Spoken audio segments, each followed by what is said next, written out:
Okay, it's been an effort, but I think we finally know what the hell is going on with all these Shimano crank recalls. We've got all the information, we've got the details, and we're going to run it through you. The dealer manual, this has gone out to all Shimano dealers. You don't have to go to an authorised service centre. Any Shimano dealer will be able to help. We've already had several cranksets in for inspection already. People are really keen to try and get this sorted. We're going to hand over to Jake, because mechanics like Jake are going to be on the front line of doing these inspections. We're also going to talk through what it means to bike shops. So far we know that for every inspection we carry out, we are being compensated by Shimano, including postage, which is great to know. So you're not going to get any negative reactions from your bike shop. They're being compensated fairly for doing this work. And just because you get your crankset inspected once doesn't mean you can't come back a second time if you still think you're hearing a creak or you see something. So you're not restricted. That isn't a one thing opportunity. We've also heard that here in the UK, if you have a power meter like this, so this one's got a power meter here on the non-drive side, that there is a compensation scheme in place as well, depending on whether you have a left hand, a right hand, or you've got dual sided as well. So if you have that, have no fears, bring your crankset in for inspection. There is, I think, a fairly generous, it's €300 for instance for a non-drive side in terms of compensation. If you do have a problem, you're going to be sent new drive side crankset, which is why the compensation is there, so you can then get an aesthetically matching non-drive side power meter if you need to. So lots of to's and fro's. We still got a little bit of a grey area in my mind when we do the inspections. If there's something that we're not 100% sure of, sometimes it's a clear-cut case, this is absolutely perfectly fine. Sometimes there's things that we're not quite sure about, and we have to give a pass or a fail to Shimano. Sometimes we can just leave that blank and send it on to Shimano. The important thing is, you're going to see from Jake, is the documenting everything. And as part of that documenting everything, we're almost doing like a liability release onto them. I've spoken to our insurance company about it, and they're pretty happy with how all this is going, just to get their input really, just to get their expertise on where liabilities rise. I've also spoken to the Association of Cycle Traders as well, and I'm thinking this is being carried out fairly responsibly. So yeah, I think now we have all the information. Any Shimano dealer should be welcoming to accepting your crank for an inspection. We know how it's going to work out financially for all of us as well. So anyway, let's hand over to Jake, and he will talk you through exactly the sort of experience you should expect from your bike shop. So the first thing you need to know is which cranks need recalling, and pretty much it's if you've got any 11-speed Shimano Dura Ace or Ultegra cranks, so that's 9100, 9100 power meter, 9000, 8000 and 6800 cranks.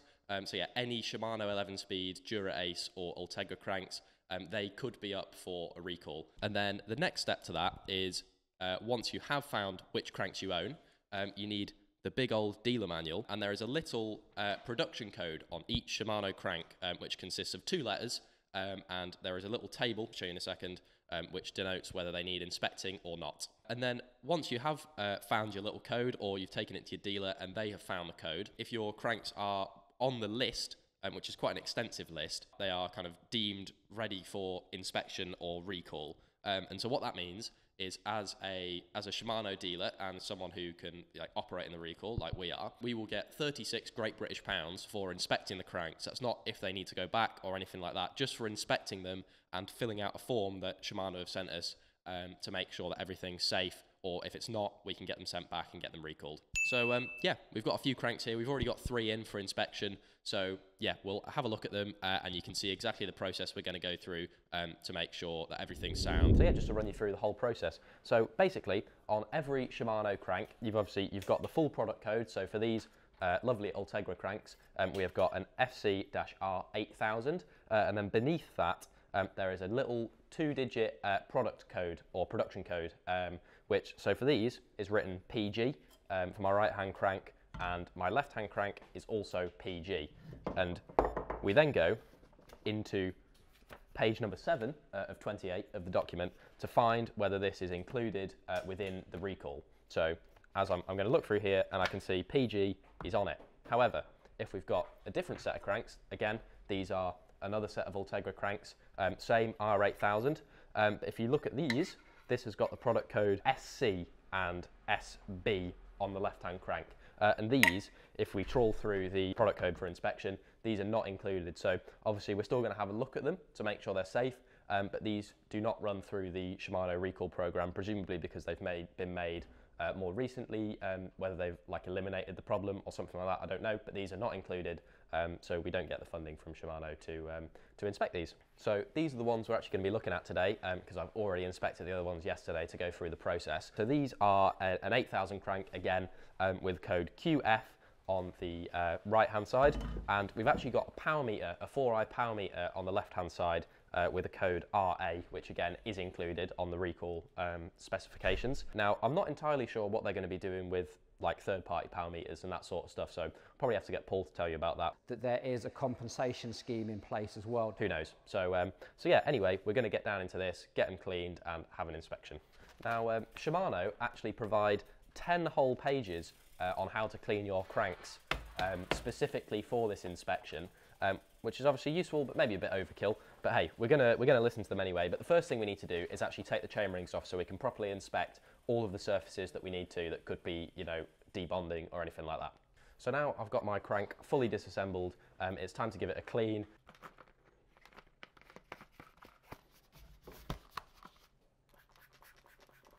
Now we've got this nice and clean, pretty much we need to take a look at it, take some pictures and send it to Shimano. So the main areas we are looking for is basically any area with a seam in it. This is because the actual problem is because there's two sections of these cranks which are bonded together, and the glue or adhesive or whatever's holding it together kind of corrodes and fails and causes it to crack and fall in half, which is obviously suboptimal. So we're going to be taking a look at basically any little seam that we've got in here, making sure that we can see them, there's no kind of visible kind of corrosion or cracking or anything like that, and then yeah, getting some pictures off to Shimano. And then obviously same again for the left crank arm. Main area we're looking for these are around the bolt holes and of course like up and down the whole crank as well, making sure that these are safe and sound. So we are now here in the Theatre of Dreams by the Mac, and I'm going to fill out the form and send it back to Shimano. So basically all we've got is we need some details in here, and then obviously some like info about the crank, and then we get to add some pictures in as well. So yeah, it's pretty simple really. So I'm just going to fill this form out and you can watch along and be fascinated, and then we can send it off and see what happens from there.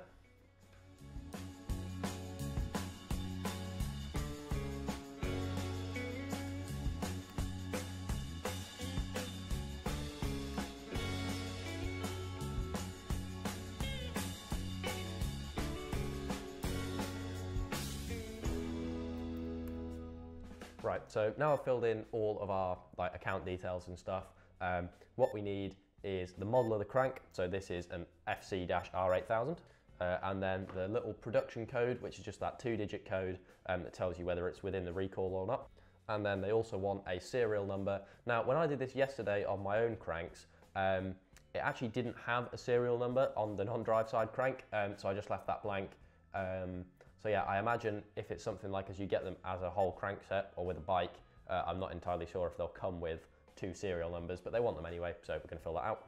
And then they want to know whether it has passed or failed the inspection. Now, for me, I think this looks all right, but I don't want to make a definitive judgment because, again, this is on Shimano and, you know, the situation could deteriorate, and you never really know whether it's all right or not, because, again, under the surface, things could be corroding, but visually, this looks okay. They kind of want you to make a judgment on this. If it's an obvious fail, obviously I'm going to say it's a fail, but for this, I'm going to put NA, unsure, because I'm simply not confident that the Shimano cranks are completely bomb-proof. And then now, I can just add all of my pictures in to make sure Shimano can have a look at them and get something on the way. So I really hope that helped. It's not going to be fair to absolutely everybody, especially if you've already had one of these cranks fail in the past and you've already thrown it away. I'm sorry, there's no retrospective compensation. I guess you've got to draw a line somewhere. Is it fair? I don't know. You guys can argue that out in the comments. But in terms of getting this going, doing inspections, making sure people are riding safe bikes and getting replacements out, I think this is just the beginning, and let's just get into it. Get your cranks down, get them inspected, and let's just make sure that we're riding safe. All right, thanks for listening. Take it easy.